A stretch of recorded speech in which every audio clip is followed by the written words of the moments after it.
There's a movement going on among young college students in the country, and they're seeking answers and wanting to know the truth. Well, Jesus said, "I'm the way, the truth, and the life.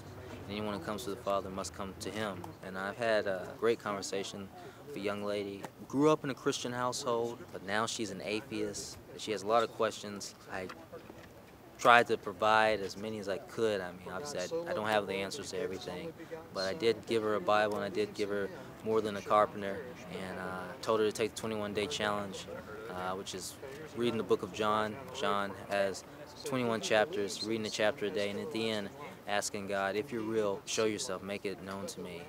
So there's been a lot of positivity, there's been a lot of great conversations from everyone else here, and the best thing about the Great Exchange is just being around other believers who want to share the gospel, who want to live out the gospel, and who want people to know about Jesus.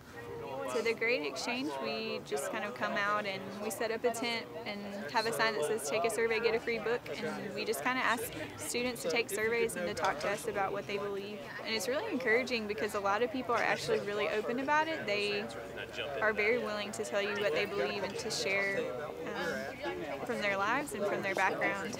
They're actually really receptive too to listening. We go through a series of 9 questions. We spend a good amount of time really just listening before we ever say anything, and so I think they're very responsive to that. Because we've listened to them, then they're willing to hear what we have to say too, and we can just open up and kind of help break down some of the barriers or some of the misconceptions about Christianity. I was just talking with a boy this afternoon, and he, I guess, would be kind of agnostic. He doesn't really believe in anything in particular. He thinks there's a higher being, but isn't sure what it is or if we can even know what it is. And he had a background growing up in the church, and so when I asked him what he thought the message of Christianity was, he said to be good and to do as much good as you can and to do good to as many people as you can. His whole idea about Christianity was that it was about being a good person and trying hard, and so we were able to walk through some scriptures and just talk about the message of the Bible and how it's that we're not good and we can't get to God on our own.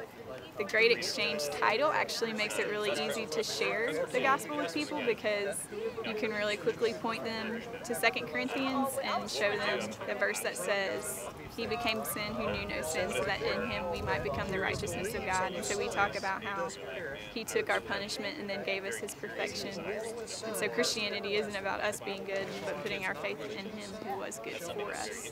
My name is John Chanel, and I work with the Navigators as the campus director at the University of Georgia. And today we're actually at University of North Georgia, the Oconee campus. And really what I love about the Great Exchange is that it's an effort to create a dialogue between people of faith and people that don't share the same faith or are not involved in any kind of established Christian body. And we're just trying to be a bridge. And so I love that about the Great Exchange. That's why I participate, is we are dialoguing with students, asking them questions about what they believe. And after listening to them, asking if we can have opportunity maybe to share a little bit about what the Bible teaches and what we believe Jesus says and what He stands for. So it's a great way to bridge the gap between the church and a campus like this. So I would advocate and really speak highly of, would recommend the Great Exchange for all campuses.